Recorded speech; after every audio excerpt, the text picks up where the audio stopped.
خوست کې کتاب پلورونکي وایي چې د پخوا په پرتله د کتابونو خرڅلاو بازار کمرنګه شوی. د دوی په خبره چې په اوسني وخت کې خلک د کمزوري اقتصاد له امله نه غواړي کتابونه راونیسي.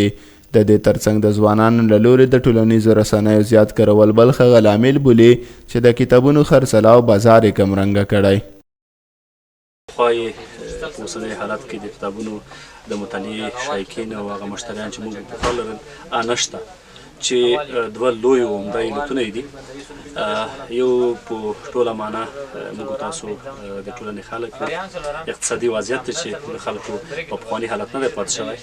او بل خاص کر ټولنیزه رسنۍ دي چې په لویه کچه ځوانه طبقه کې تر 90% پورې ځوانان په دې کې مصروفه دي. بازار بیخي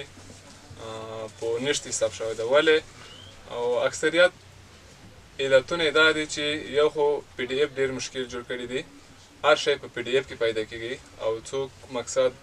داسې وایي چې یو کتاب باندې یو 50-80 روپۍ ورکوم، هغه مقصد 50 روپۍ پی ډي اف کې پیدا کېږي مقصد. او وجه دا ده چې اقتصادي وضع د خلکو بیخي ضعیفه شوې ده.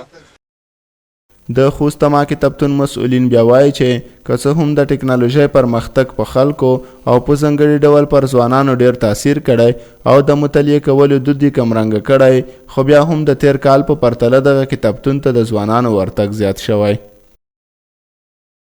نو د پخوا په پرتله مراجعین چې دي زیات شوي دي، نو راځي یو څه څه تاثیرات به هم لري، ځکه چې مجازي نړۍ سره دوی اکثریت ځوانان چې دي مجازي نړۍ سره یوځای شوي دي، هغه فیسبوک، یوټیوب او ترڅنګ نوره هغه تعقیبوي، نو دوی نه دغه مطالعه څه پاتې شوي دي. د اطلاعات او کلتور ریاست مسؤلین وایي چې د مؤسساتو سره په ګډه د ځوانانو لپاره د مطالعې ارزښت او نورو برخو کې مختلف سیمینارونه جوړ کړي، او د روانې سور میاشتې په وروستۍ اونۍ کې به